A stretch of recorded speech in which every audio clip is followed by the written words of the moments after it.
Bismillah. Baik, sebelum kita mulai, bisa diberikan feedback dulu.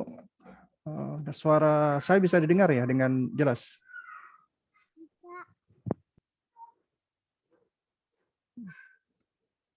Jelas ya? Baik, kalau jelas. Baik.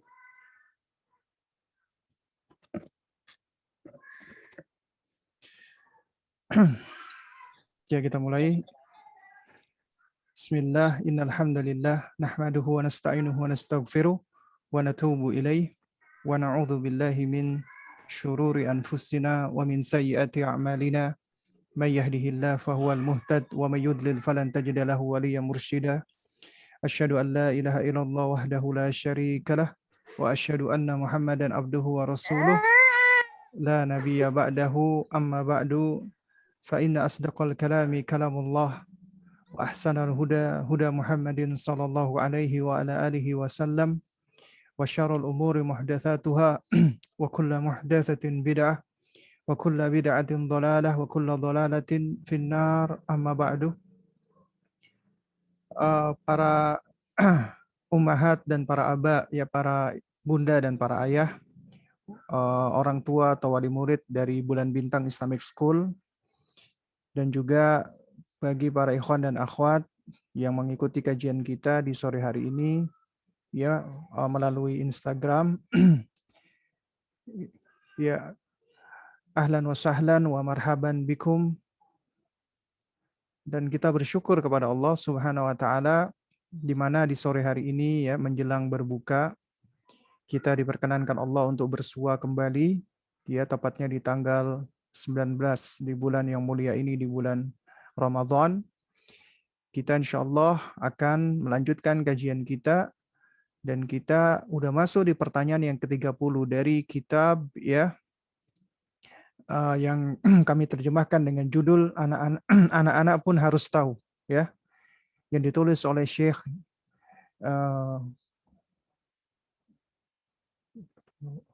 Yazan Al-Naqonam, ya, hafizahullah ta'ala, yang berjudul Ma la yasa'u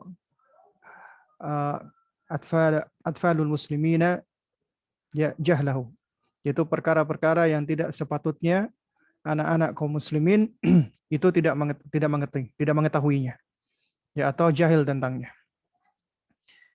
Dan di kesempatan ini ya, ini adalah bab yang terakhir ya dari buku ini, ya, yaitu pertanyaan yang ke-30 dari bahasan tentang akidah, ya.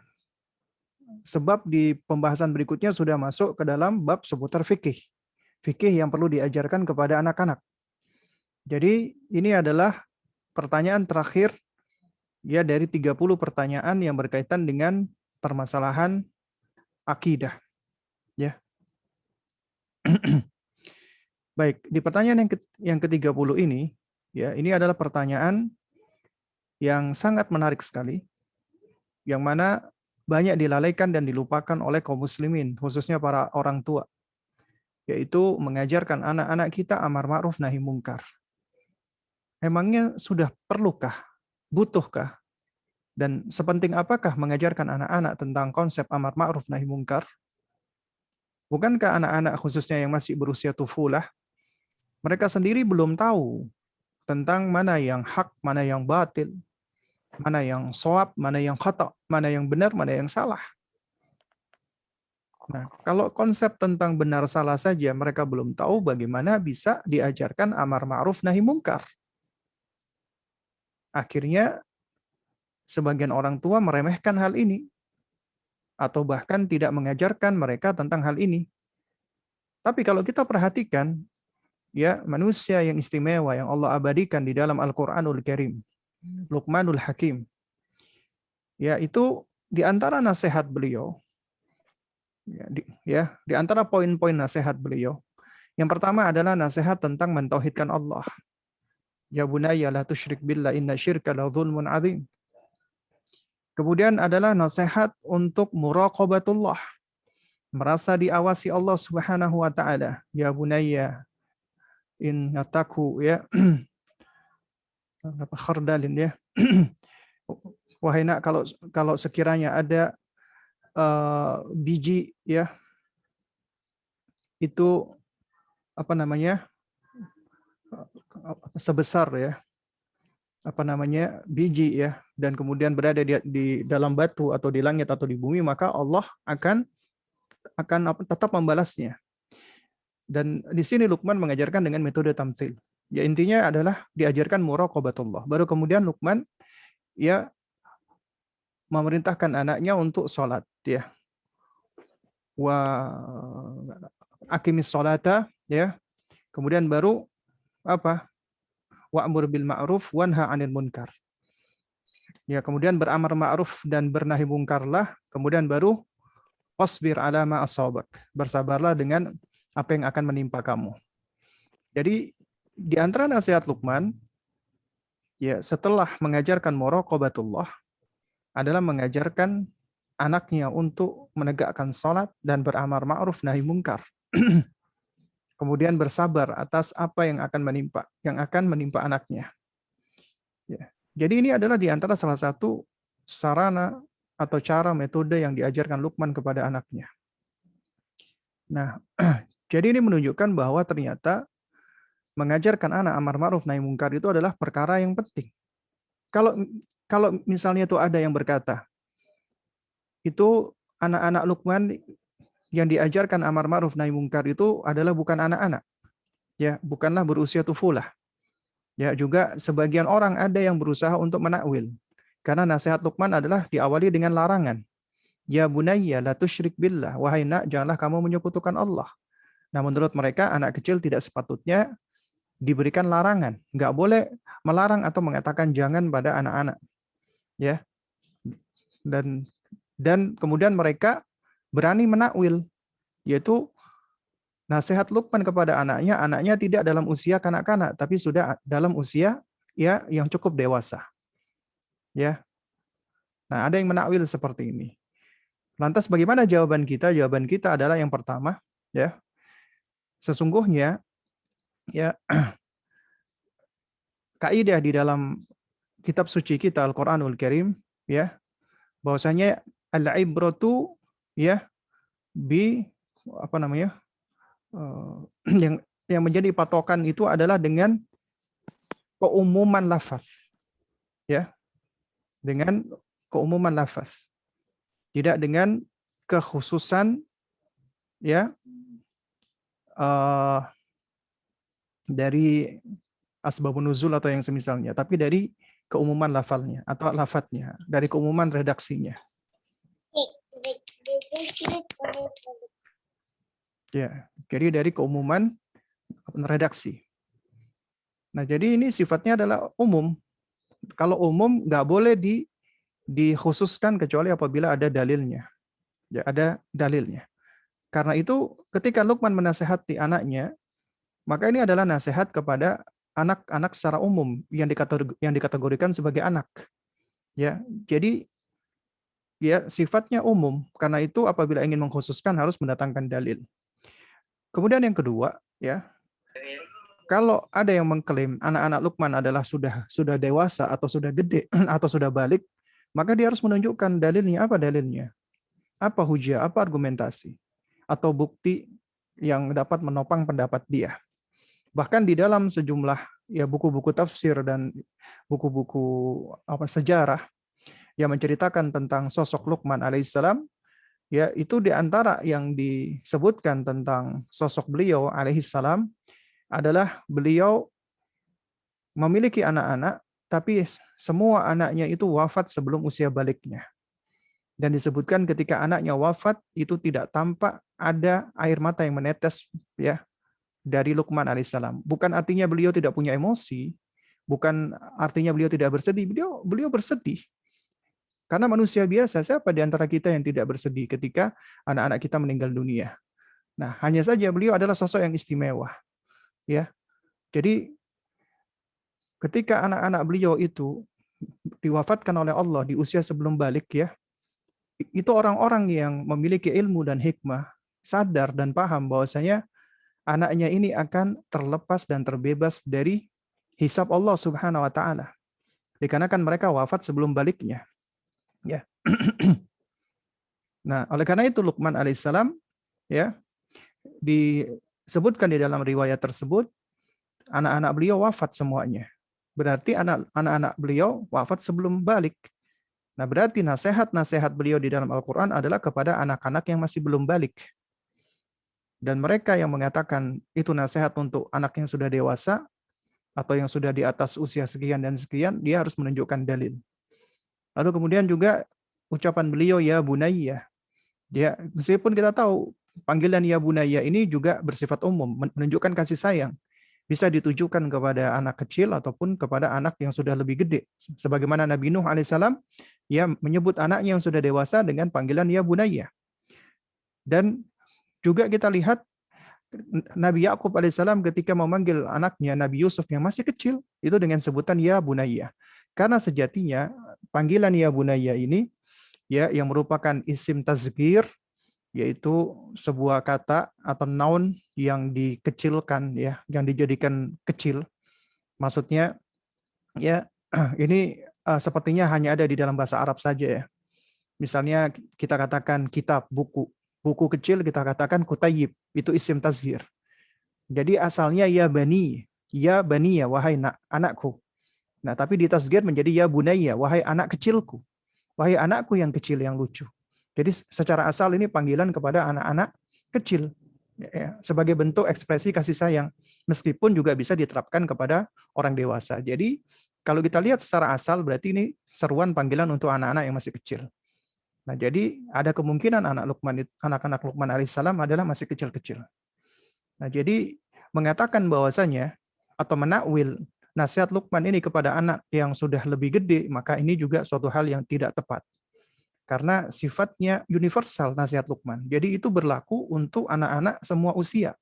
Tapi memang dengan cara dan pendekatan yang tentunya berbeda-beda. Ya. Ya. Karena setidaknya itu adalah anak yang sudah usia gulam ataupun yafi. Artinya sudah memahami perkataan.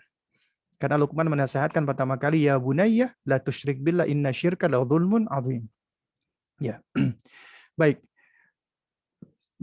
Kita kembali kepada buku ini ya. Ini di pertanyaan ke-30, pertanyaan yang terakhir ya.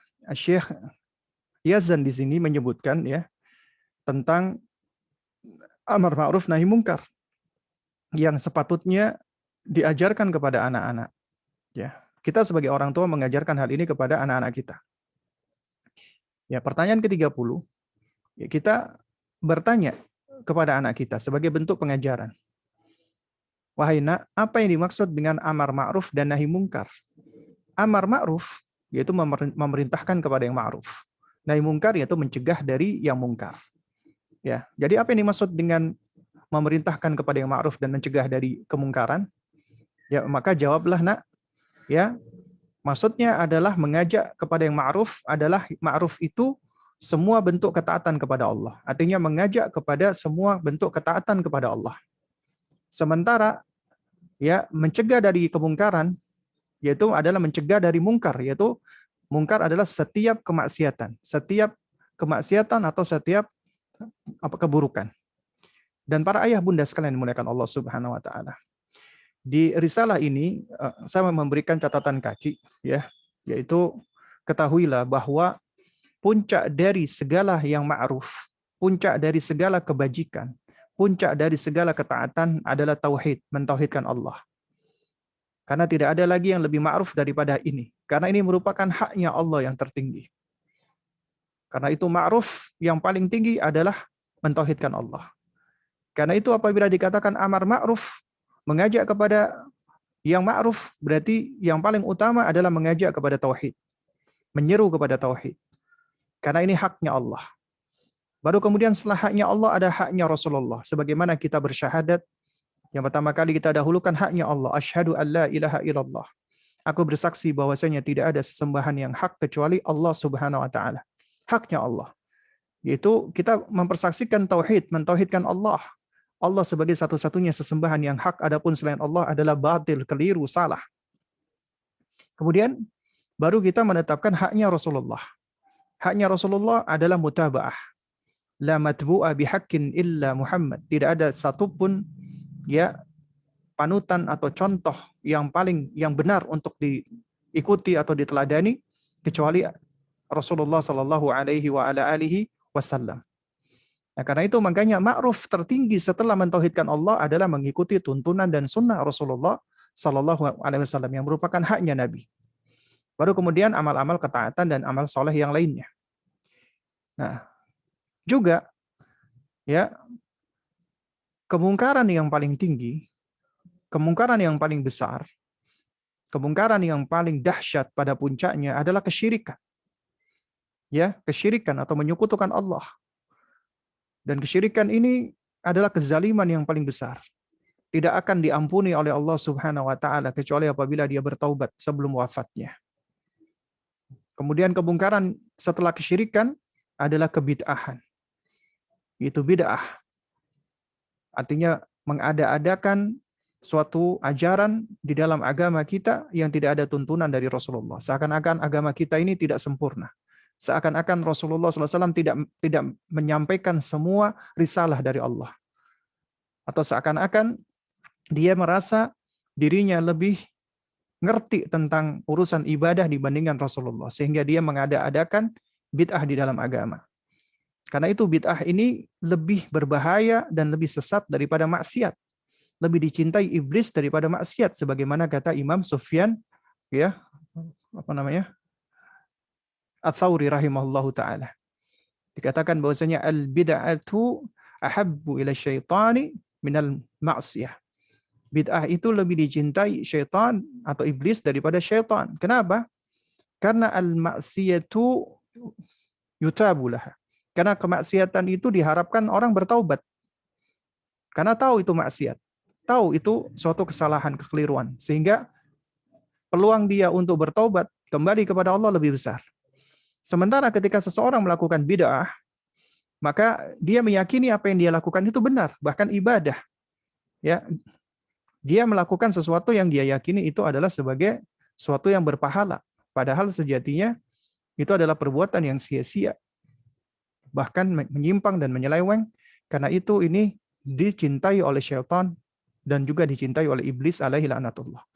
Kemudian kemungkaran setelah itu adalah kemaksiatan-kemaksiatan yang lainnya. Baik, jemaah sekalian, para ayah dan para bunda yang dimuliakan Allah Subhanahu wa taala, ya.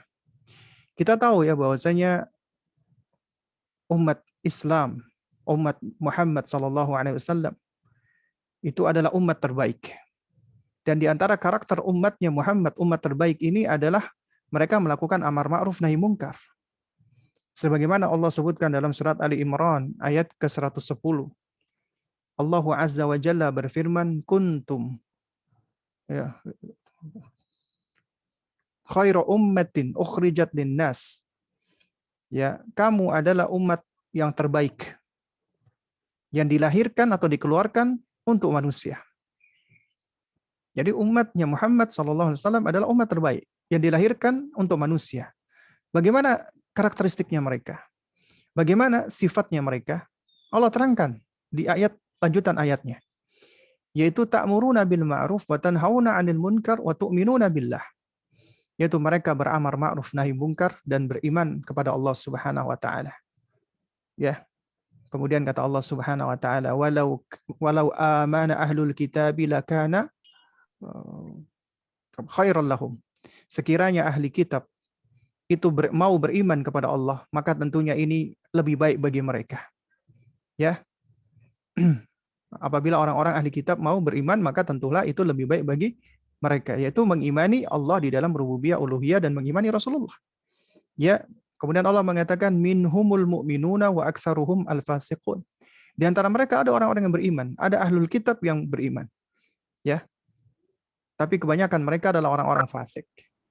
Jadi sebelum Rasulullah itu diutus, ya, ahlul kitab itu di antara mereka ada orang-orang yang beriman, yang tetap di atas keimanannya, berada di atas tauhid, berada di atas Islam.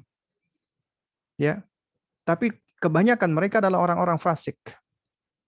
Ya. Mayoritas dari mereka adalah orang-orang fasik. Ya. Nah, lalu kemudian ketika Rasulullah diutus, maka tidak ada kelapangan dan keleluasaan bagi mereka ahlul kitab ini kecuali harus mengikuti syariat yang dibawa oleh Nabi terakhir, yaitu Nabi kita Muhammad sallallahu alaihi wa ala alihi wasallam. Ya. Dan umatnya Rasulullah SAW itu adalah umat yang terbaik yang Allah keluarkan untuk umat manusia. Makanya dikatakan ukhrijatin nas, yang dikeluarkan untuk manusia. Ya. Dan juga jamaah sekalian yang dimuliakan Allah Subhanahu wa taala. Ya. Amar ma'ruf nahi mungkar ini juga merupakan karakteristik orang-orang yang beruntung, al-muflihun. Sebagaimana di dalam surat Ali Imran ayat 114. Allah Subhanahu wa taala berfirman, wal takum minkum ummatun yad'una ilal khairi wa ya'muruna bil ma'ruf wa yanhauna 'anil munkar wa ulaika humul muflihun. Ya, dan hendaknya ada sebagian kalangan dari umat ini, yaitu hendaknya mereka yad'una ilal khair, menyeru kepada kebajikan. Sebagian ulama menafsirkan yad'una ilal khair ay yakni mengajak kepada Islam. Al khair ay al Islam, yaitu mengajak kepada Islam, berdakwah kepada Islam, mendakwai orang-orang kafir agar mereka mau masuk ke dalam Islam. Wa ya'muruna bil ma'ruf, dan kemudian hendaknya mereka menyeru kepada yang ma'ruf. Dan yang paling ma'ruf adalah tauhid tentunya, kemudian sunnah. Ya, wa yanhauna 'anil munkar, dan mencegah dari kemungkaran. Ya, mencegah dari kemungkaran. Dan yang paling mungkar adalah kesyirikan. Kemudian setelah itu kebid'ahan. Kemudian Allah sebut orang-orang yang memiliki karakteristik seperti ini, wa ulaika humul muflihun. Mereka itulah orang-orang yang beruntung. Ya. Karena cirinya orang-orang yang beruntung adalah orang-orang yang mereka menegakkan amar ma'ruf nahi mungkar. Karena itu apabila kita hendak mengajarkan anak kita agar mereka termasuk orang-orang yang muflihun, yang muflihin, mereka mendapatkan falah, maka ajarkan di antaranya mereka amar ma'ruf nahi mungkar. Tapi falah, kemenangan ini tidak akan bisa diperoleh kecuali dengan salat. Ya, makanya kalau kita perhatikan contoh misalnya di dalam surat Al-Hajj ayat ke-40 ketika Allah Subhanahu wa taala mengatakan innallaha la qawiyyun aziz, sesungguhnya Allah Subhanahu wa taala benar-benar maha kuat lagi maha perkasa. Alladzina in makkannahum fil ardi, sesungguhnya orang-orang yang apabila kami teguhkan mereka di muka bumi ini, aqamus shalah, mereka menegakkan salat, wa atuz zakah, menunaikan zakat. Kemudian apa? Wa amaru bil ma'rufi wa nahau 'anil munkar. Dan mereka beramar ma'ruf dan mereka juga nahi munkar. Ya. Nah, mereka ini adalah yang Allah Subhanahu wa taala berikan pertolongan, Karena di ayat yang pertama Allah mengatakan walayan surannallahu man yansuruhu. Sesungguhnya Allah pasti akan memberikan nusrah, pertolongan kepada siapa saja yang mau menolong agama Allah Subhanahu wa taala. Nah, jadi ini diantara karakteristik orang-orang al-mansurin yang mendapatkan pertolongan dari Allah. Juga mendapatkan kemenangan, al-falah. Bahkan kalau kita lihat di dalam lafaz azan, itu di dalam lafaz azan kita diajarkan, hayya 'alas shalah, hayya 'alal falah. Yaitu marilah kita menuju kepada salat, kemudian marilah kita menuju kepada kemenangan. Dari sini para ulama menerangkan bahwasanya la falaha illa bisalah. Enggak ada kemenangan, enggak ada kesuksesan kecuali dengan salat. Artinya semua bentuk falah, kemenangan, kesuksesan itu diawali dengan salat. Anda tidak akan mendapatkan kesuksesan, keberhasilan, kemenangan yang sejati apabila Anda tidak mengawalinya dengan salat. Anda tidak pernah salat, apalagi Anda enggak akan pernah mendapati yang namanya kemenangan yang sejati. Karena kemenangan yang sejati itu diawali dengan salat. Nah, oleh karena itu makanya jemaah sekalian, itu seringkali karakteristik orang-orang yang beramar ma'ruf itu diawali dengan iman dan juga diawali dengan sifat aqamus shalah, menegakkan salat. Mereka adalah orang-orang yang menegakkan salat. Bahkan juga yang perlu kita ajarkan kepada anak-anak kita, sesungguhnya amar ma'ruf nahi mungkar itu adalah merupakan bagian dari rasa syukur kita dan merupakan sedekah dari persendian anggota tubuh kita. Karena kata Nabi Shallallahu Alaihi Wasallam, ya, Nabi mengatakan yusbihu ala kulli sulama min ahadikum sadaqah. Ya, jadi setiap persendian, ya, dari anggota tubuh salah seorang dari kalian itu, ya, memiliki kewajiban sedekah setiap paginya. Artinya anggota tubuh kita ini setiap persendiannya itu harus disedekahi, memiliki kewajiban untuk bersedekah. Lalu kemudian diajarkan oleh Rasulullah cara bersedekahnya. Nabi mengatakan fakullu tasbihatin shadaqah. Setiap tasbih kita mengucapkan subhanallah, maha suci Allah, itu sedekah. Sedekah bagi, ya, anggota tubuh kita, persendian dari anggota tubuh kita. Kemudian wa kullu tahmidatin shadaqah. Setiap tahmid kita, ucapan hamdalah kita, alhamdulillah, itu juga sedekah. Wa kullu tahlilatin shadaqah. Dan juga setiap tahlil kita, ucapan kita la ilaha illallah juga sedekah. Wa kullu takbir, ya, wa kullu takbiratin shadaqah. Juga setiap takbir kita juga sedekah. Kemudian wa amrun bil ma'rufi shadaqah. Dan beramar ma'ruf juga sedekah. Wa nahyun anil munkari sedekah. Dan nahi munkar juga adalah sedekah. Jadi persendian anggota tubuh kita itu memiliki hak yang harus disedekahi oleh pemiliknya, ya. Oleh karena itu makanya di antara cara bersedekah bagi persendian anggota tubuh kita ini adalah dengan cara kita banyak berzikir kepada Allah, bertasbih, bertahmid, bertahlil, bertakbir, termasuk amar ma'ruf nahi mungkar. Nah, jadi ini menunjukkan betapa pentingnya amar ma'ruf nahi mungkar bagi seorang muslim. Coba sekalian dimuliakan Allah Subhanahu wa taala. Kalau kita perhatikan, ya, ada dua kata, al-amru wa nahyu, perintah dan larangan. Tapi di sini Allah Subhanahu wa taala mengaitkan al-amru dengan apa? Al-ma'ruf. Al-ma'ruf artinya adalah semua bentuk kebaikan. Ya. Kemudian an-nahyu, larangan, itu dikaitkan dengan al-munkar. Dan kemungkaran itu adalah segala bentuk keburukan, kejelekan, kemaksiatan. Ya. Dan kita tahu ternyata jamaah sekalian dimuliakan Allah, ya, Allah itu memberikan perhatian kepada hambanya. Allah sangat memperhatikan kita. Di antara bentuk perhatian kita adalah ketika Allah menciptakan kita, sebagaimana dalam surat Al-Qiyamah ayat 36, ayahsabul insanu ayyutraka sudah, apakah manusia mengira setelah mereka diciptakan, mereka akan dibiarkan begitu saja, ayyutraka sudah, kata Imam Syafi'i sebagaimana dinukilkan oleh Al-Hafidz Ibnu Katsir rahimahullah, ay alla yu'mar wala yunha. Apakah manusia mereka mengira, ya, mereka akan dibiarkan begitu saja, artinya tidak diperintah dan tidak pula dilarang. Jadi di antara bentuk perhatian Allah tidak biarkan manusia. Allah enggak biarkan manusia setelah diciptakan dibiarkan begitu saja, tidak. Tapi Allah berikan perhatian. Apa perhatiannya? Allah berikan perintah, Allah berikan larangan. Itu perhatian Allah. Artinya ketika Allah berikan kita perintah, itu perhatian Allah kepada kita. Kenapa? Karena perintah Allah pasti mengandung kebaikan. Pasti. Allah juga memberikan kita larangan. Dan setiap apa yang Allah larang pasti mengandung keburukan, mengandung kerusakan, mengandung bahaya. Pasti, sudah. Ya.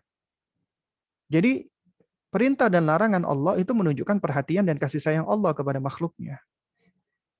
Karena Allah tidak mungkin memerintahkan sesuatu yang buruk. Ya. Atau Allah melarang dari sesuatu yang baik. Tapi Allah pasti memerintah kepada yang baik dan mencegah atau melarang dari sesuatu yang buruk. Karena itulah agama kita dibangun di atas ini. Al-amru wa nahyu. Ada perintah dan larangan. Termasuk di dalam pendidikan. Kita nggak bisa melepaskan diri dari perintah dan larangan. Ada perintah dan ada larangan. Anda mendidik anak Anda nggak bisa melepaskan diri dari memberikan perintah dan dari memberikan larangan. Tapi Ustadz, kata teori parenting modern, anak-anak itu kalau masih kecil nggak usah dikasih perintah-perintah dulu, biarkan mereka belajar, ya, biarkan mereka belajar dan mengetahui sendiri, ya. Maka jawaban kita adalah manusia itu ciptaan Allah. Allah yang menciptakan kita semua, menciptakan manusia. Allah lebih tahu tentang apa kondisi manusia dan apa yang paling baik untuk manusia. Ya, ya ini mungkin ada yang kelupaan menonaktifkan mic ya. Jadi mungkin bisa dinonaktifkan dulu mic-nya. Ya, baik. Jamaah sekalian dimuliakan Allah Subhanahu wa taala ya. Jadi ya, semua apa yang Allah perintahkan pasti mengandung kebaikan. Ya. Kalau ada yang mengatakan anak-anak itu nggak usah diperintah, nggak usah disuruh-suruh, ya, maka kita jawab, ya, apa dasar Anda berpendapat seperti itu? Oh, dasarnya adalah penelitian. Dari ini katanya kalau anak disuruh akan kehilangan inisiatif dan yang semisalnya. Maka kita jawab, ya, ya, sesungguhnya memberikan perintah kepada kebajikan, kepada kebaikan, itu adalah metodenya Allah Subhanahu wa taala. Metodenya para rasul dan para nabi, para anbiya, dan metodenya semua manusia-manusia baik. Mengajak kepada kebaikan. Kenapa? Karena itu menunjukkan akan perhatian. Betapa Allah sangat memperhatikan hambanya. Sehingga saking perhatiannya Allah kepada hambanya, Allah turunkan kitab suci yang berisi perintah dan larangan. Dan di dalam perintah Allah pasti mengandung kebaikan. Di dalam larangan Allah pasti mengandung keburukan. Anak-anak kita belum tahu tentang mana yang baik dan mana yang buruk. Itu tugasnya kita sebagai orang tua untuk mendidik mereka agar mereka mengenal, mengetahui mana yang baik dan mana yang buruk. Bahkan ya jamaah sekalian, itu disebutkan oleh ya para ulama-ulama kita ya yang ahli tarbiyah, ya, anak-anak itu yang dibiarkan tidak pernah dididik, maka sejatinya mereka itu sendiri sudah belajar dengan cara mengamati, dengan cara mereka mencontoh. Apa yang dilakukan oleh orang tua mereka, maka itulah yang dianggap baik oleh mereka. Apa yang tidak dilakukan oleh orang tua mereka, maka itulah yang dianggap adalah sesuatu yang buruk bagi mereka. Karena ya apabila orang tuanya nggak pernah sholat, maka dalam anggapan mereka, mereka nggak kenal dengan sholat, sesuatu yang tidak dikenal itu biasanya akan cenderung tidak disukai. Sementara juga ketika orang tua melakukan perbuatan jelek seperti merokok, maka merokok akan dianggap sebagai suatu hal yang baik menurut mereka. Atau orang tuanya suka ngomong kasar, maka berkata kasar adalah sesuatu yang baik. Ini adalah sesuatu yang apa? Yang dipelajari oleh anak-anak. Nah, oleh karena itu, ya, ketika kita tahu ini anak-anak kita belum memiliki kemampuan ada mutamyiz bainal khata was-shawab, belum memiliki kemampuan tamyiz untuk memilah-milah mana baik dan mana buruk, maka tugas kita untuk memberikan arahan dan membimbing mereka. Di antara cara kita membimbing mereka adalah memerintahkan mereka kepada kebaikan, mengajak mereka kepada kebaikan, menyeru mereka kepada kebaikan, menyuruh mereka kepada kebaikan. Juga ada sebagian lagi yang mengatakan anak-anak jangan dilarang apalagi masih kecil. Karena kata jangan itu akan membunuh ya sel-sel kreativitas mereka. Sehingga mereka akan menjadi anak-anak yang tidak kreatif. Maka kita jawab, ya, sesungguhnya pengetahuan manusia itu terbatas. Sementara pengetahuan Allah itu mutlak, absolut. Allah pencipta kita. Allah memberikan larangan metode di dalam tarbiyah pendidikan. Orang-orang soleh pun juga memberikan larangan kepada anak-anaknya sebagai bentuk perhatian dan kasih sayang. Kalau Anda perhatikan nasihatnya para nabi dan para rasul.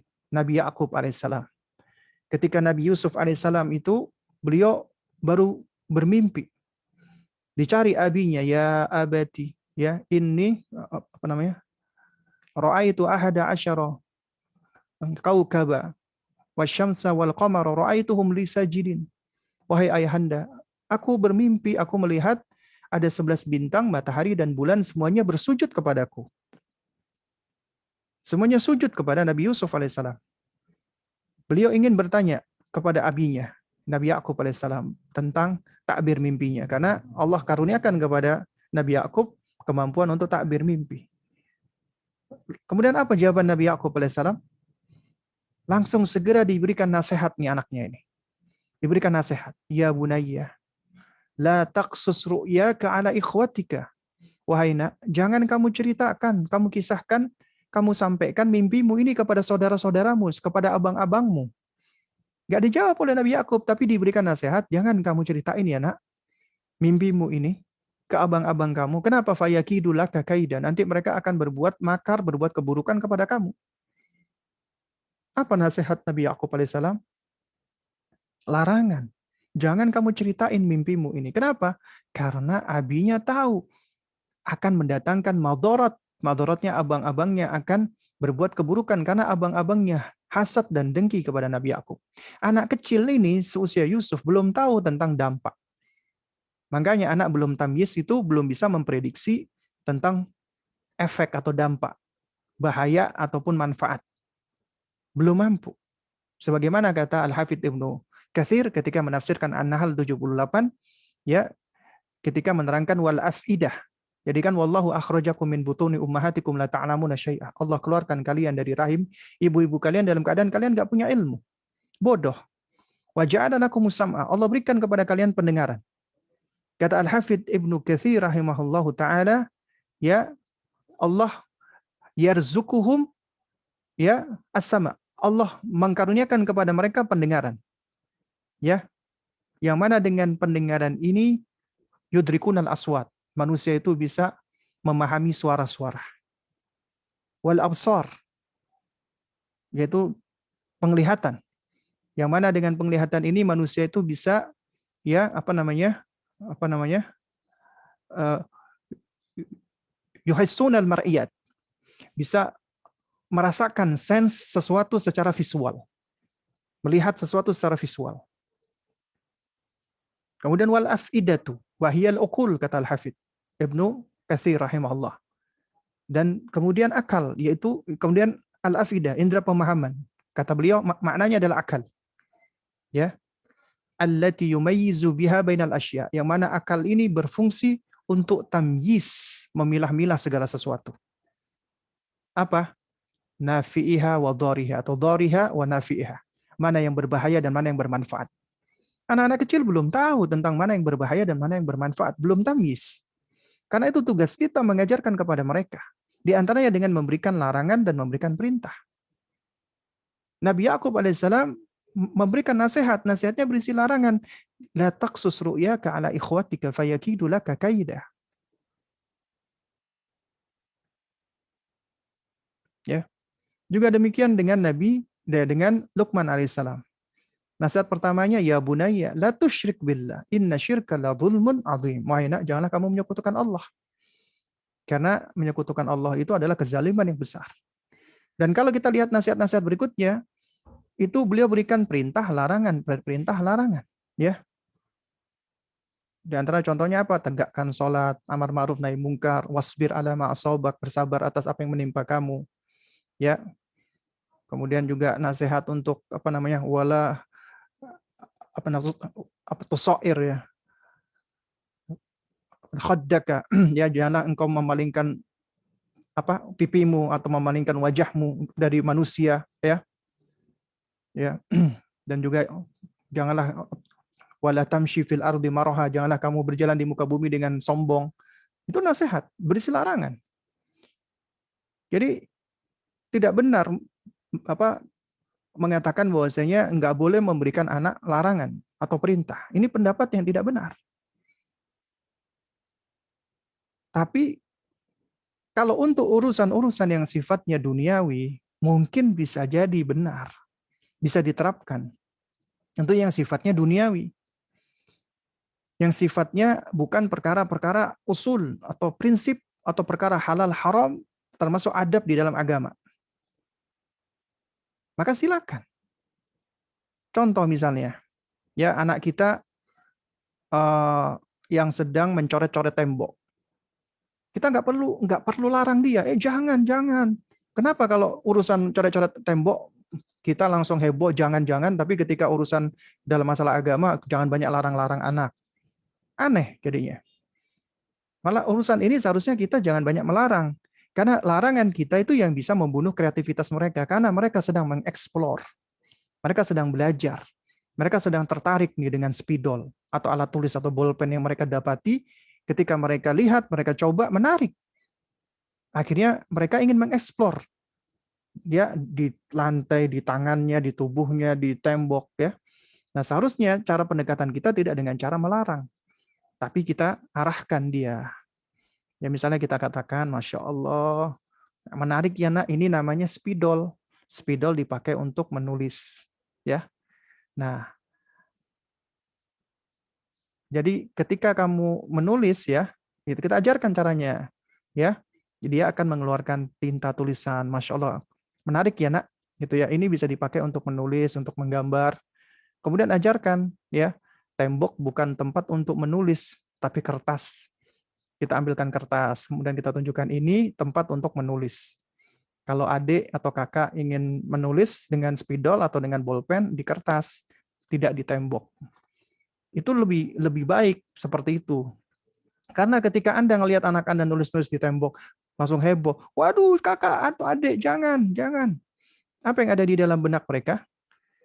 Mereka tahu nih, kata jangan itu artinya adalah larangan, tidak. Ya.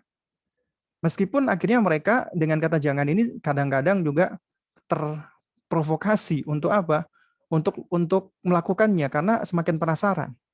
Ya. Dan di sisi lain ada yang ketika orang tua dengan begitu tegasnya, begitu kerasnya maksud saya, mengatakan jangan, itu menyebabkan anak menjadi shock, kaget, takut. Akhirnya yang dia pahami adalah dia nggak boleh menulis. Bukan nggak boleh nulis di tembok, berarti dia nggak boleh menulis. Berarti spidol ini sesuatu yang terlarang buat dia. Dan itu menjadi penyebab akhirnya dia malas menulis, malas belajar, malas mempergunakan alat tulisnya. Tanpa kita sadari. Siapa penyebabnya? Orang tua. Jadi kalau Anda misalnya punya anak ya, anak Anda itu malas membaca, malas menulis, malas belajar, ya malas beraktivitas, itu bisa jadi karena kita gitu loh. Cara kita melakukan pendekatan yang keliru kepada mereka. Bisa jadi ya kita terlalu banyak melarang mereka di dalam perkara-perkara yang sebenarnya kita nggak perlu melarang mereka. Di dalam perkara-perkara dunia, urusan belajar seperti itu, kita berikan mereka ke lapangan. Mau keluar rumah nggak pakai sandal, udah heboh. Waduh jangan, nanti kamu kena duri, nanti kamu ini, nanti kamu itu. Kotor, jorok.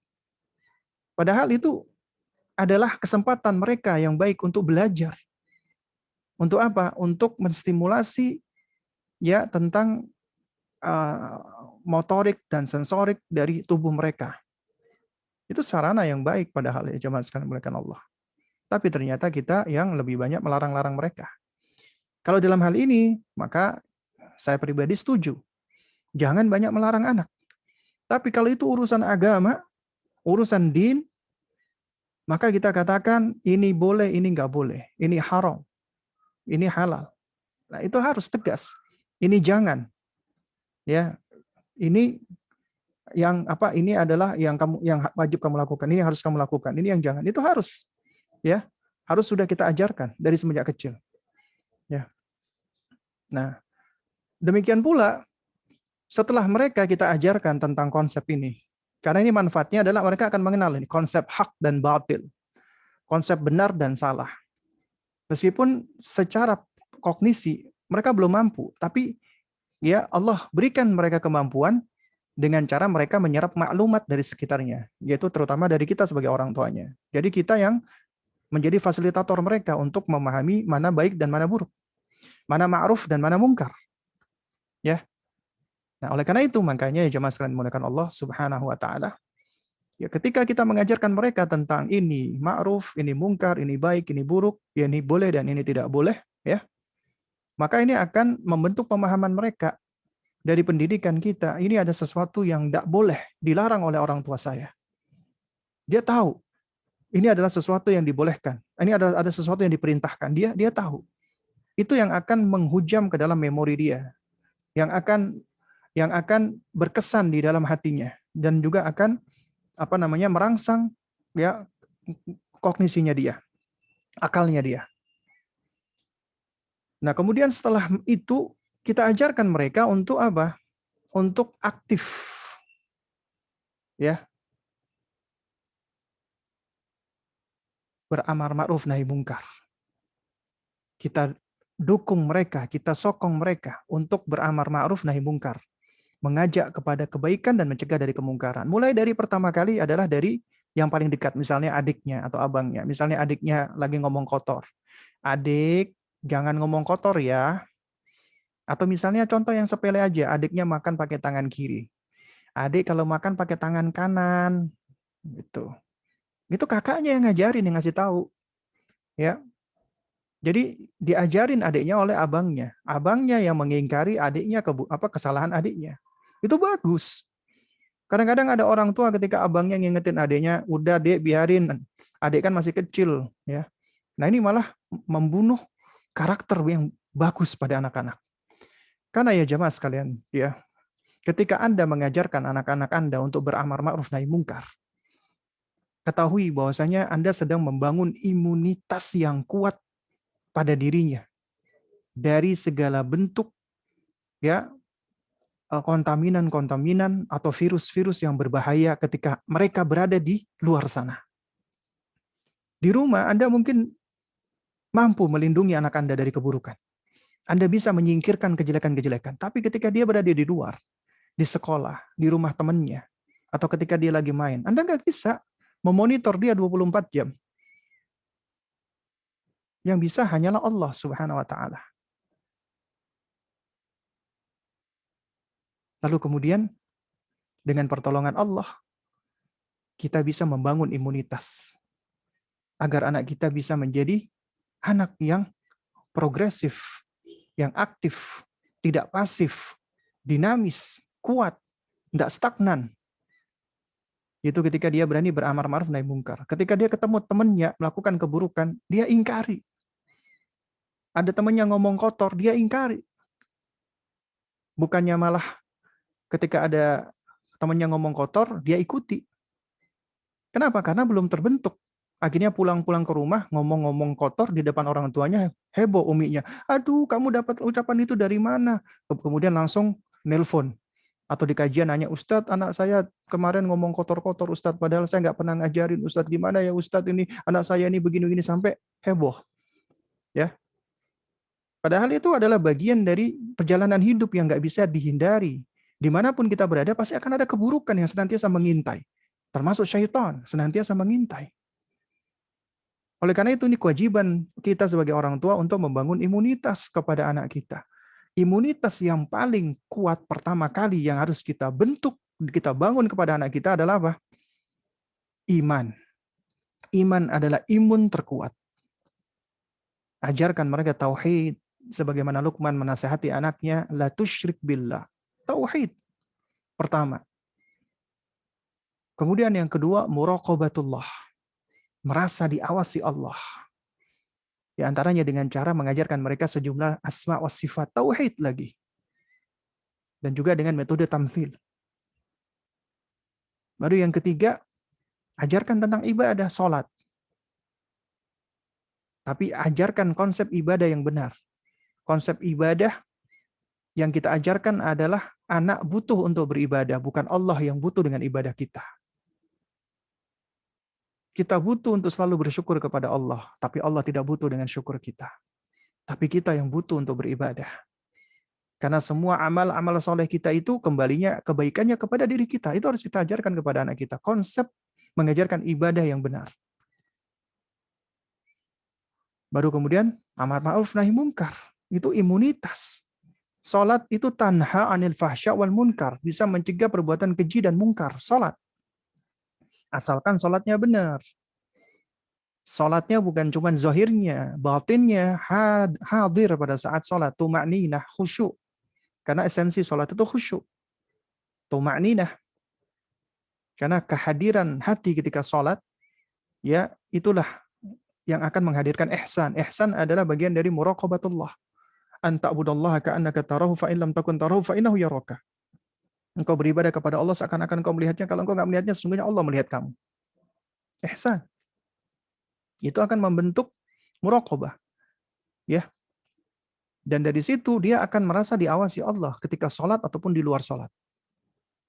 Salatnya akan mencegah dia dengan izin Allah perbuatan keji dan mungkar. Amar ma'ruf nahi mungkar.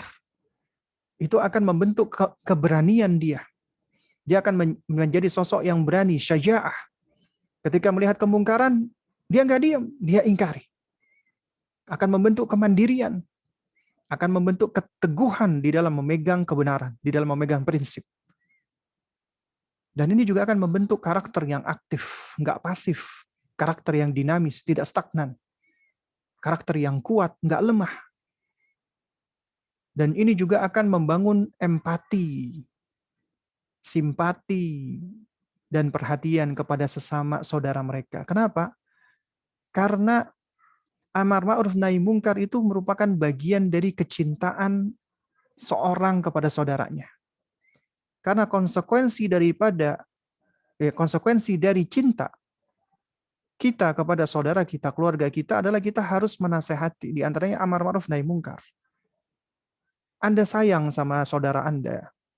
Ketika dia salah, kemudian Anda nggak mau mengingkari dia, nggak mau mengingatkan dia, nggak mau menasehati dia, nanti dengan alasan nanti dia marah sama saya, nanti dia tersinggung sama saya, nanti dia nanti dia menjauhi saya.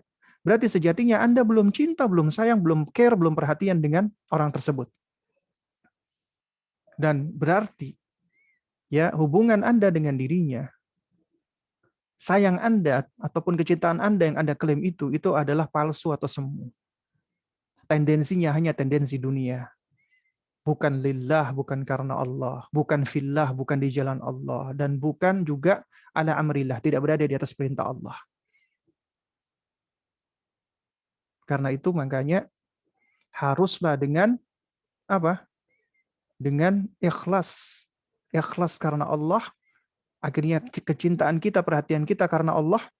Karena dengan Allah dan dengan kita melakukannya itu karena Allah, maka ketika teman kita atau saudara kita jatuh kepada kesalahan, kita tidak menginginkan ya hal tersebut terjadi pada kita, maka kita juga nggak menginginkan hal tersebut terjadi pada mereka, maka kita ingatkan, kita nasihati. Amar ma'ruf nahi mungkar itu menunjukkan tanda cinta kasih. Ya mungkin ini yang dapat disampaikan ya untuk kesempatan kita di sore hari ini ya. Mungkin sudah ada pertanyaan yang masuk atau belum? Ya. Nah, ini sudah ada pertanyaan yang masuk ya. Assalamualaikum Ustaz. Waalaikumsalam warahmatullahi wabarakatuh. Tema ini benar-benar kena sama Ana. Ana sedang berusaha memberikan pemahaman kepada orang-orang di sekitar agar tidak kasar dan marah-marah dalam mendidik anak yang usianya di bawah 7 tahun. Marah itu hanya untuk kesalahan yang besar, kesalahan yang terkait agama. Kalau cuma kurang pandai atau agak lelet atau agak malas, jangan langsung marah. Bisa jadi cara mengajarkannya yang salah. Betul. Saya sepakat sama penanya. Ya, kalau dalam masalah pembelajaran, mereka nggak paham, bisa jadi memang metode kita yang kurang pas. Mohon penjelasan lebih detail, Ustaz. Waduh, ini yang mengapa kita tidak boleh kasar di dalam mendidik anak. Ya, anak pernah dengar, anak bisa jadi pembohong dan lain-lain. Mau dijelaskan apa saja efeknya, Ustadz? Jika kita kasar, bagaimana caranya agar anak tetap nurut tanpa marah-marah? Semoga kita semua diberikan kesabaran oleh Allah Subhanahu wa Ta'ala. Baik, ya.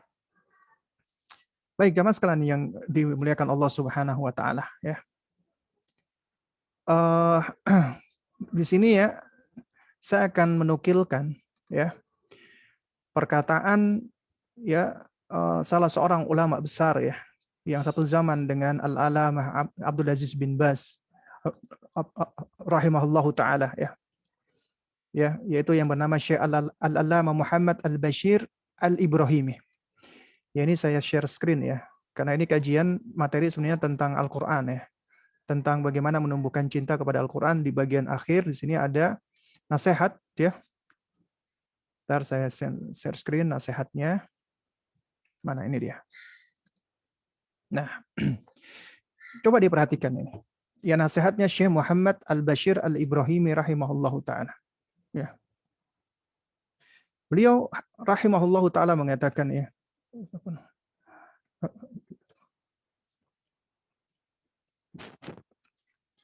Liyahdharil muallimun al-kiram min suluki tilka at-tariqatul ya min suluki tilka at-tariqatil atiqah allati kanat syai'a baina muallimil Qur'an wa hiya akhdhul atfal bil qaswati wat tarhibi fi hifdzil Qur'an fa inna tilka at-tariqah hiya allati afsadat hadzal jail wa gharasat fihi rada'il muhlikah. Hendaknya para pendidik yang mulia, mereka harus menghindar, menjauhi dari mengikuti metode kuno. Kata beliau, metode yang kuno, at-tariqah al-atiqah, yang banyak dilakukan oleh para pendidik Al-Quran. Ini artinya ya di zaman beliau, dan juga ini di zaman sekarang juga banyak ya, khususnya di daerah-daerah perkampungan, termasuk di kampung-kampung Afrika ya, ataupun di negeri-negeri Arab seperti Yaman, itu juga banyak yang keras para orang tua. Ya, termasuk para pendidik Al-Quran, para pengajar Al-Quran. Ini dikritik habis oleh Syekh Muhammad Al-Bashir Al-Ibrahimi. Ya, dikatakan ini sebagai at-tariqah al-atiqah, ya, metode yang kuno yang banyak dilakukan oleh para pendidik Al-Quran. Yaitu apa? Yaitu mendidik anak dengan cara kekerasan dan pemaksaan di dalam menghafal Al-Quran. Kemudian kata beliau, ya, sesungguhnya metode seperti inilah yang dapat merusak generasi ini dan dapat menanamkan keburukan yang membinasakan kepada mereka. Kemudian perhatikan lagi ucapan beliau. Ya, berikutnya. Innal qaswata wal irhaba wal unfah, ya, tahmilul atfal alal kidhib wan nifaq. Sesungguhnya sikap keras, sikap suka nakut-nakuti, ngancem-ngancem anak kecil, dan sikap bengis itu dapat menyebabkan anak-anak itu senang berdusta dan berbuat nifak. Nah, ini perhatikan. Dapat membawa anak senang berbohong dan berbuat nifak. Ya. Kemudian juga apa di sini dikatakan, ya? Apa namanya? Wa taghrisu fihim al-jubna wal khauf, dan dapat menanamkan kepada mereka sifat atau karakter pengecut dan penakut. Nih. Selain anak jadi suka bohong dan sifat munafik, nifak, akan juga menanamkan ke dalam diri mereka menjadi anak yang penakut, yang pengecut. Dan yang lebih parah lagi, yang lebih mengerikan lagi adalah wa tubghidhu ilaihim al-qira'ah wal ilm. Ini juga dapat membuat mereka benci untuk membaca Al-Qur'an dan mempelajari Al-Qur'an. Itu yang paling kita khawatirkan. Ya. Wa kullu dzalika ma'dudun fi jinayatil muallimina al-jahilina bi usul tarbiyah. Kata beliau, semua ini terhitung sebagai tindakan kriminalitas, kejahatan para pendidik yang bodoh, yang jahil terhadap pondasi pendidikan.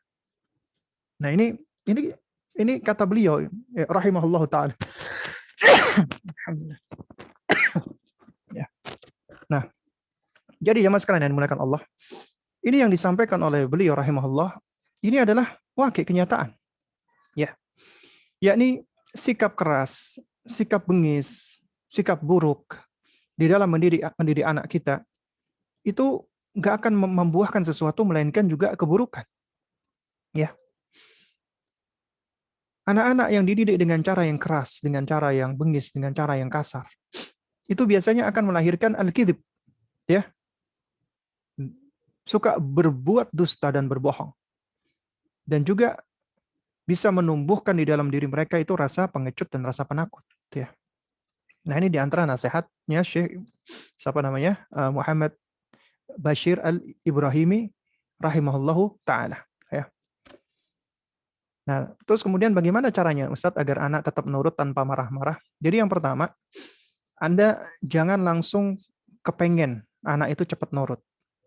Kenapa? Karena mereka itu sedang dalam fase, ya, mereka sedang memahami keinginan mereka, kemauan mereka, emosi mereka, perasaan mereka. Jangan kita tuntut mereka harus nurut sama kita. Tapi kita arahkan dan kita bimbingkan. Karena kewajiban kita cuma mengarahkan.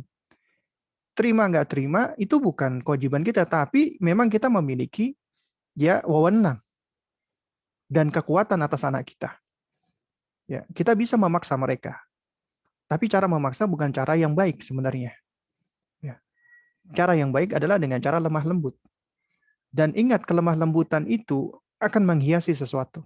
Ya, jadi tidaklah kelemah lembutan itu melekat pada sesuatu, melainkan akan menghiasinya. Nah, oleh karena itu, kita harus belajar bagaimana caranya hikmah. Hikmah itu nggak akan bisa diperoleh kecuali dengan ilmu. Makanya dikatakan ya la yuqalu uh, la yuqalu al-mar'u apa hakiman atau kama qala ya. Tidaklah seseorang itu dikatakan dia itu sebagai orang yang hakim, yang bijaksana, ya, melainkan dia harus apa? Dia haruslah ya mengamalkan apa yang dia ketahui, mempraktekkan ilmunya. Jadi orang yang hikmah itu adalah orang yang aliman wa amilan, orang yang berilmu dan orang yang mempraktekkan ilmunya. Dan hikmah itu ada 3 rukun. Rukunnya memang ilmu pertama. Dan ilmu itu nggak bisa diperoleh kecuali dengan ta'allum, dengan belajar. Ilmu saja nggak akan cukup, itu tidak cukup untuk menjadikan kita bisa bersikap hikmah. Karena di situ kita butuh al-hilmu, kesantunan, kelemah lembutan. Dan kelemah lembutan ini bisa kita peroleh karena dikatakan al-hilmu bitahallum. Ya, kelemah lembutan ini bisa kita peroleh dengan cara kita melatih diri untuk kita bisa apa? Lebih lembut, lebih santun ketika berbicara. Karena ini sesuatu yang bisa dilatih. Gak ada alasan, saya dilahirkan, saya dari kecil itu udah keras Ustadz ngomongnya. Ini gak ada kaitan sama masalah aksen, dialek, ya, lahja, ataupun gaya ngomong yang cepat dan yang lambat. Itu gak ada kaitannya. Ya. Tapi di sini adalah bagaimana kita bisa ya memilih kata-kata yang baik, tidak kata-kata yang buruk. Dan kita juga bagaimana di sini berusaha berpikir, memikirkan sesuatu sebelum kita ngomong. Ya. Nah, itu adalah perkataan-perkataan yang santun adalah perkataan yang baik. Perkataan yang sesuai dengan Al-Quran dan Sunnah. Yang tidak menyelisihi Al-Quran dan Sunnah. Ya, itu adalah perkataan-perkataan baik. Ya. Jadi harus disampaikan pula dengan cara yang baik, dengan cara yang santun. Kemudian yang ketiga adalah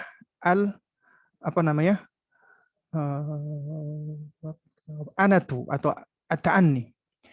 Ya, at-ta'anni artinya adalah tenang, tidak tergesa-gesa, tidak istijal, tidak ingin cepat. Nah, oleh karena itu, ya, yang patut kita camkan adalah ketika kita mendidik anak kita, kita harus belajar untuk bersabar. Karena sejatinya kita sedang mendidik, ya, siapa? Mendidik diri kita. Ketika kita mendidik anak kita, sejatinya kita sedang mendidik diri kita agar kita bisa lebih baik lagi, lebih bersabar lagi. Mengajarkan kita untuk lebih berempati dengan anak kita. Karena mereka adalah buah hati kita, belahan hati kita, bagian dari hati kita. Yang sepatutnya tidak layak untuk kita sikapi dengan cara kasar, dengan cara yang buruk. Maka kita harus mempergunakan cara yang halus dan lemah lembut. Sebagaimana Anda tidak ingin disikapi dengan cara kasar, demikian pula anak Anda. Mereka juga punya hati, punya perasaan yang harus dijaga. Namanya anak-anak ya, seburuk-buruk mereka, membuat kesel, membuat capek, membuat bete, membuat jengkel, membuat bad mood, tetap mereka adalah anak-anak kita, buah hati kita, yang tetap di dalam lubuk hati kita, kita menyayangi dan mencintai mereka. Ya. Nah, oleh karena itu, bagaimana kita menunjukkan respon kita terhadap mereka, itu yang akan mereka pelajari. Kalau kita merespon sikap-sikap mereka dengan keburukan, maka mereka pun juga akan lebih buruk lagi. Karena mereka itu mengambil dari apa yang kita tunjukkan. Jadi mereka itu sebenarnya hanya merespon dari kita. Cara kita merespon mereka, itu yang mereka serap, mereka pelajari, dan kemudian mereka kembalikan lagi kepada kita. Ya. Terus kemudian juga kita harus belajar untuk apa? Untuk memanage emosi kita, regulasi emosi kita, ya, perasaan kita. Dan ini juga harus kita lakukan ya dengan cara apa? Kita harus mengenal diri kita, ma'rifatun nafs, mengenal diri kita. Dan kita nggak akan bisa mengenal diri kita sebelum kita berusaha untuk ma'rifatur Rabb, mengenal pencipta kita Allah. Karena man arafa rabbahu arafa nafsah. Siapa yang lebih mengenal penciptanya, dia akan lebih mengenal dirinya. Kemudian ya belajar bersabar, yaitu dengan cara ya tentunya berdoa, meminta kesabaran dari Allah, dan berlatih. Nah, diantaranya adalah dengan cara kita lebih banyak menyibukkan lisan dengan zikir dan tubuh dengan amal ketaatan. Itu yang akan ya melatih kita untuk bersabar. Karena sabar bisa dilatih. Sabar di dalam melaksanakan amal ketaatan berat, tapi bisa dilatih. Sabar di dalam menjauhi kemaksiatan berat, tapi bisa dilatih. Sabar di dalam ya menghadapi ujian dari Allah. Itu juga membutuhkan kesabaran. Kemudian ada pertanyaan berikutnya, Ustadz, anak saya ini ceplas-ceplos. Perempuan usia 6 tahun, detail sekali dan saklek, idealis banget. Contoh, ada yang tidak pakai jilbab, langsung bilang, ih, kamu masuk neraka loh nanti. Ya. Jadi saya ajarkan adab-adab menasihati orang lain, agar hikmah. Saya juga kadang suka cut. Saya juga kadang suka cut atau panggil namanya agar dia agak ngerem.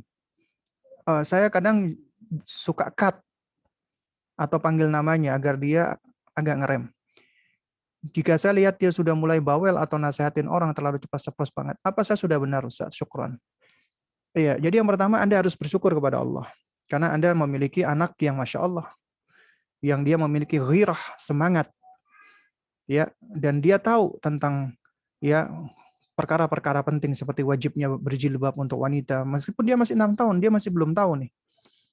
Maksud saya, dia masih belum mendapatkan kewajiban. Ya, tapi dia tahu jilbab itu adalah kemuliaan bagi wanita. Allah perintahkan, Allah wajibkan. Tapi ya di sini yang saya perhatikan adalah ketika ini anak itu sudah melakukan ancaman-ancaman, apalagi dengan neraka, kemudian vonis. Dan ini adalah sesuatu yang tidak dimiliki kemampuan, anak-anak tidak memiliki kemampuannya kecuali mereka dapati dari orang tua atau selainnya. Nah, jadi ketika ada anak-anak kita misalnya, dia mengatakan, kamu nggak pakai jilbab masuk neraka kamu. Nah, berarti dia tuh sudah mendapati konsep ini dari orang tuanya. Artinya, nggak pakai jilbab itu bisa masuk neraka, mendapatkan ancaman neraka. Ini nggak salah sebenarnya, tapi bisa menjadi salah kaprah atau bisa disalahpahami oleh anak. Apalagi anak-anak kita ini kan masih belum berkembang kognisinya. Dan juga kecerdasan sosial, kecerdasan emosi dan kecerdasan sosialnya juga masih belum sempurna. Dan kemampuan dia untuk berempati juga masih belum baik. Apalagi ini anak-anak tufula itu biasanya masih ada egosentrisnya. Sehingga kemampuan dia untuk untuk berempati itu masih sangat kurang. Nah, sehingga mungkin orang tua akan mengatakan ini anak saklek, tapi sebenarnya bukan saklek. Karena itulah kondisinya, anak-anak umumnya seperti itu. Jadi dari sisi empatinya dia masih kurang dan dia hanya menyampaikan apa yang dia ketahui dan apa yang dia pahami. Dan ini sebenarnya tidaklah salah. Jadi Anda harus syukur yang pertama. Yang kedua, baru kita arahkan kembali. Ya. Jadi yang perlu kita arahkan adalah ya, ketika anak itu cenderung untuk memberikan ancaman-ancaman kepada temannya atau kepada orang lain, apalagi dalam bentuk vonis, berarti ini kita harus mencoba muhasabah, introspeksi.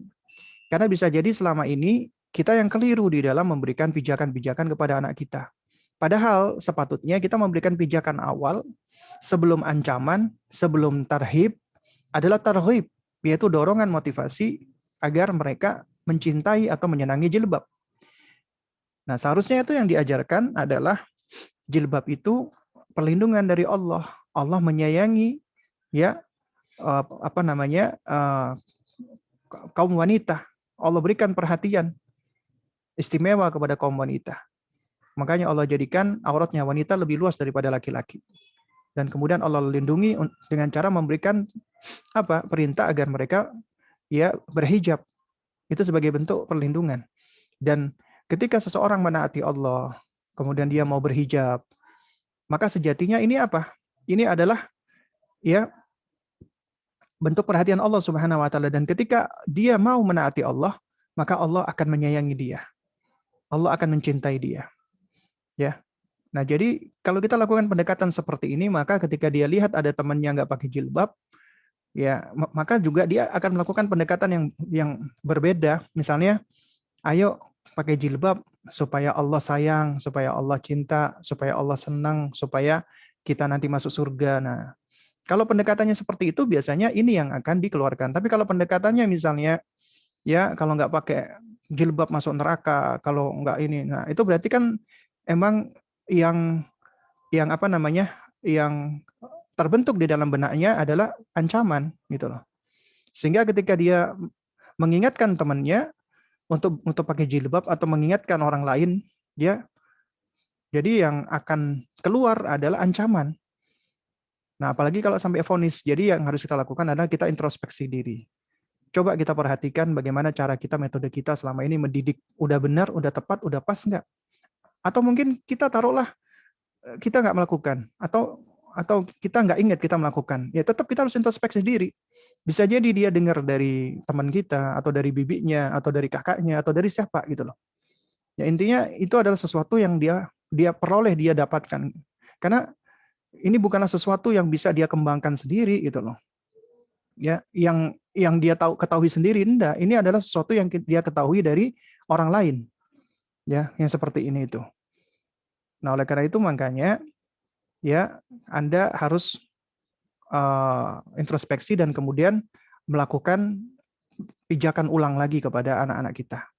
Ya, sebelum mengajarkan mereka tentang bagaimana adab untuk menasehati. Kenapa? Karena anak-anak ini ya mereka masih belum begitu ngerti tentang empati. Meski harus kita ajarkan. Ya harus tetap belajar berempati kepada orang lain. Ya. Ya, jadi kurang lebih seperti itu ya. Wallahu a'lam bishawab ya. Ustaz, bagaimana hukum orang tua yang menitipkan anaknya kepada kakek dan neneknya? Ini pertanyaannya global. Kenapa kok dititipkan kepada kakek neneknya? Untuk apa dia titipkan kepada kakek neneknya?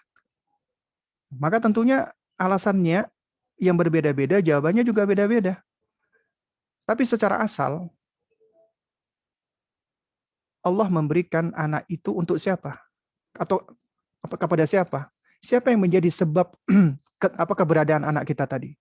Siapa yang menjadi sebab anak kita itu terlahir? Orang tuanya. Orang tuanya yang menikah, umi yang melahirkan, maka anak ini adalah menjadi tanggung jawab orang tuanya, yang menjadi sebab keberadaan dirinya. Karena itu orang tua yang paling wajib untuk mendidik anaknya, karena itu amanat dari Allah. Bagaimana menurut Anda apabila ada orang, dia diberikan amanat oleh bosnya misalnya, ya bosnya menitipkan sesuatu yang berharga, ya kepada Anda, ya terus kemudian setelah dititipkan, Anda titipkan lagi amanat tersebut kepada orang lain. Nah, kira-kira bagaimana menurut Anda? Itu sikap yang benar tidak? Amanat tidak? Padahal itu adalah amanat dari manusia. Amanat dari manusia itu kecil, nggak ada apa-apanya dibandingkan amanat dari Allah. Amanat dari Allah itu jauh lebih besar. Anak amanat dari Allah. Dan kita berkewajiban untuk mendidik mereka. Karena itu kita nggak boleh sebenarnya menitipkan anak-anak kita kepada orang lain. Kecuali apabila ada sebab-sebab yang memang mengharuskan kita harus menitipkan. Berarti ada uzur di situ. Jadi secara asal nggak boleh kita menitipkan. Karena itu amanat dari Allah. Kemudian pertanyaan berikutnya.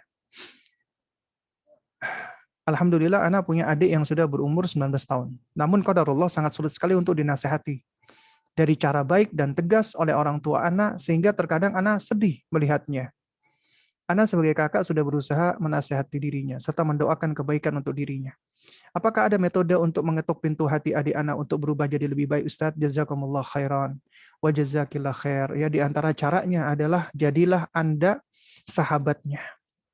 Bersahabat dengannya. Biarkan orang tua Anda ya saat ini yang memberikan nasihat kepada adik Anda. Dengan cara-cara yang mungkin menurut orang tua Anda yang paling baik. Lalu kemudian jadilah Anda sahabat untuknya.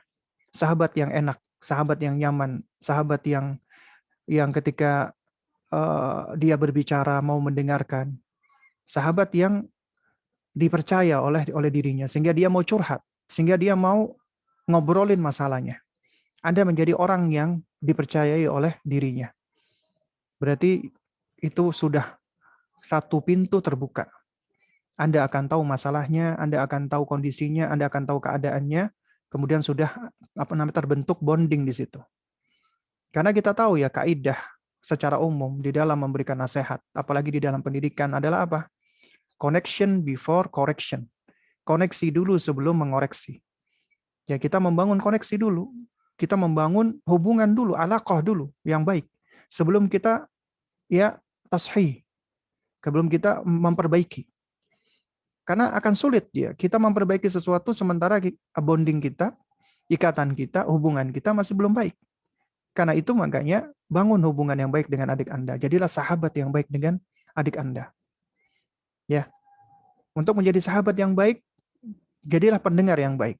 Jangan terlalu banyak kita mengomentari dan juga jangan dahulu kita banyak memberikan nasihat. Jadi pendengar dulu yang enak, yang nyaman. Baru kemudian setelah dia merasa nyaman, dia biasanya akan minta pendapat kita. Baru kita mulai berikan pendapat kita secara pelan-pelan, ya. Dan bicara dari hati. Karena bicara dari hati, insya Allah akan lebih mudah merasuk ke dalam hati. Itu diantara ya nasihat saya. Dan ingat bahwasanya hidayah di tangan Allah. Kewajiban kita hanya menyampaikan. Dan kita berusaha untuk apa? Untuk ta'riful qulub ya. Mengaitkan hati dulu, melunakkan hati dulu. Jadi jadilah orang yang dia percaya, yang dia nyaman, Anda sudah membangun koneksi dengan dirinya, baru kemudian Anda bisa mengkoreksi pelan-pelan. Wallahu a'lam bishawab. Ustaz, ada kalanya posisi kita atau kedudukan kita dalam keluarga tidak memungkinkan untuk mengingatkan keluarga kita. Anak bontot dan dari dulu orang tua dan kakak keras sekali, merasa paling benar dan tidak memandang anak. Jadi anak tidak bisa mengingatkan mereka agar belajar agama lagi. Jadi anak hanya bisa berdoa saja. Selemah-lemahnya iman. Apakah ini tidak mengapa, Ustaz? Jawabannya adalah ya kita itu ya tidak dibebani sesuatu melebihi daripada kapasitas kita oleh Allah Subhanahu wa taala. Dan ketika berkaitan dengan masalah kewajiban, maka itu dikembalikan kepada istitoah, kemampuan kita. Artinya Anda tidak diwajibkan untuk ya mengingkari suatu keburukan ataupun mengajak mereka kepada kebaikan dengan cara memaksa ataupun dengan cara-cara yang Anda tidak mampu untuk melakukannya. Misalnya kita nggak mampu ini untuk menyampaikan dengan lisan, maka jangan kita sampaikan dengan lisan. Kenapa? Kalau kita paksakan itu biasanya akan malah menimbulkan madarat, akan menimbulkan keburukan. Jika Anda ingin mendakwai mereka, Anda belum mampu mendakwai dengan lisan. Anda misalnya dianggap masih anak-anak, atau Anda paling adik, Anda nggak dihargai, atau yang semisalnya, ya, maka ketahuilah, ya, manusia itu sebenarnya tidak dilihat dari statusnya, tidak dilihat dari posisi nomor berapa dia lahir, dan yang semisalnya, tidak. Tapi manusia itu sebenarnya dilihat oleh Allah itu dari ketakwaannya. Ya. Dan jika Anda berusaha untuk terus belajar, menuntut ilmu dan mempraktekkan ilmu Anda, ya, insya Allah Anda akan memiliki kemampuan untuk menasehati mereka. Tinggal Anda perlu memupuk keberanian. Lalu jika Anda masih belum mampu, maka berdakwahlah dengan bilhal, dengan perbuatan, dengan akhlak yang baik, dengan perangai yang baik, dengan kesantunan, dengan sapaan, kemudian juga dengan memberikan hadiah mereka. Itu akan lebih efektif sebenarnya. Mendakwai mereka dengan akhlak kita, dengan perangai kita. Itu insya Allah jauh lebih efektif daripada dengan lisan kita. Jadi ketika Anda berdoa kepada Allah, kemudian Anda tunjukkan akhlak yang baik, Anda tunjukkan perangai yang baik, Anda tunjukkan sifat-sifat yang baik, Anda perhatian dengan mereka, Anda perhatian dengan orang tua Anda, dengan kakak-kakak Anda juga memberikan mereka hadiah, mereka akan sayang dengan Anda. itu umumnya sifat manusia. Dan ketika mereka sayang dengan Anda, ya, dan umumnya manusia ketika dia senang sayang dengan seseorang, biasanya itu akan lebih mudah didengarkan biasanya. Karena Anda sudah menarik hatinya. Insya Allah, ya, Allah Subhanahu wa taala akan membuka hidayah untuknya, ya, manakala Anda sudah memiliki kemampuan untuk menyampaikan. Ya, karena itu tetap harus belajar. Ya, dan ingat kaidahnya adalah apa? Kaidahnya adalah apa namanya? La yajibu alaika. Tidak wajib atasmu, ya. An tukallima kullama ta'rif. Tidak wajib bagi Anda untuk menyampaikan semua yang Anda ketahui. Bal yajibu alaika, tapi wajib bagi Anda, ya, an ta'rifa, ya, kullama, ya, taqul. Jadi wajib bagi Anda untuk mengetahui apa yang Anda sampaikan. Ini kaidah. Saya ulangi lagi, ya. La yajibu alaika an taqula kullama ta'rif. Gak wajib bagi Anda untuk menyampaikan semua yang Anda tahu. Yang Anda tahu itu tidak wajib untuk Anda sampaikan semuanya, ya. Bal yajibu alaika an ta'rifa kullama taqul. Tapi wajib bagi Anda untuk mengetahui, ya, semua apa yang Anda sampaikan. Artinya, sebelum Anda menyampaikan sesuatu, artinya Anda harus sudah memiliki ilmunya. Anda harus tahu. Itu kaidahnya. Ya. Jadi, Anda punya ilmunya saat ini, tapi Anda belum memiliki kemampuan untuk menyampaikan, maka Anda boleh menahan diri.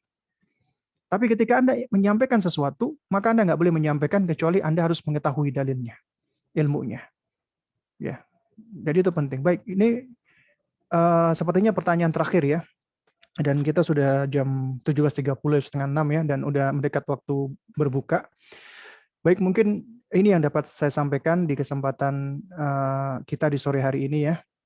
Dan kita bersyukur kepada Allah Subhanahu wa taala di mana di sore hari ini kita masih diperkenankan Allah untuk dapat bersua kembali, dan mudah-mudahan Allah Subhanahu wa taala senantiasa mengkaruniakan kepada kita kesehatan, ya, mengkaruniakan kepada kita al-quwah, kekuatan, dan yang lebih penting dari itu semua adalah Allah berikan kepada kita istiqomah, hidayah, taufik untuk senantiasa berada di atas Islam dan juga berada di atas sunnah, dan Allah wafatkan kita di atasnya, dan juga Allah Subhanahu wa taala berikan kita semangat, ya, antusiasme, ya, dalam rangka untuk menghidupkan 10 hari akhir di bulan yang mulia ini. Dan para abad dan para umat sekalian yang dimuliakan Allah, marilah kita jadikan, ya, di 10 hari terakhir di bulan Ramadan ini adalah seakan-akan seperti bulan Ramadan kita yang akhir. Seakan-akan kita tidak akan lagi bersua dengannya. Dan kesempatan ini adalah kesempatan yang paling baik, yang paling indah, yang mungkin kita nggak akan jumpai lagi. Karena itu makanya, ya, hendaknya kita berusaha untuk semakin bersemangat, antusiasme. Ya, ibaratnya garis finish sudah tampak di hadapan mata kita. Dan seorang atlet, ya, atlet yang benar, atlet yang kuat, atlet yang sejati, ketika di garis finish, dia tidak malah mundur ke belakang, dia tidak malah surut atau dia berhenti, namun dia semakin mengikatkan, ya, celananya, dia menguatkan perbekalannya, dan dia semakin meluncur dan semakin mempercepat dalam rangka untuk menuju ke garis finish, ya. Nah, jadi di 10 hari terakhir ini, insya Allah di dalamnya itu akan ada Lailatul Qadar, yang mana siapa yang beribadah di dalamnya akan lebih baik daripada 1000 bulan atau 83 tahun. Dan banyak dari kita mungkin tidak bisa hidup selama 83 tahun. Namun siapa yang menepati atau siapa yang pas beribadah di malam ini, maka dia seperti beribadah selama 83 tahun. Karena itu ini adalah momen yang sangat penting sekali. Jadi hendaknya diri kita dan kita ajak anak-anak kita didik mereka ya agar menghidupkan ya sisa-sisa hari dari bulan yang mulia ini. Dan ingat bahwasanya innamal a'malu bil khawatim. Sesungguhnya amalan itu tergantung ujungnya, akhirnya. Jadi bisa jadi kita di awal banyak kekurangan.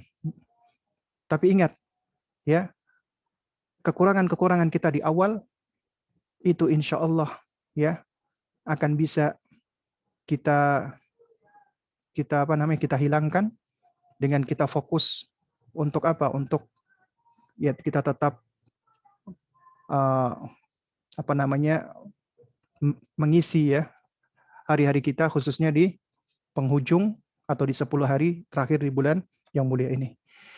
Baik, mungkin ini yang dapat saya sampaikan ya. Insya Allah nanti kita akan bersua lagi ya nanti di waktu-waktu berikutnya.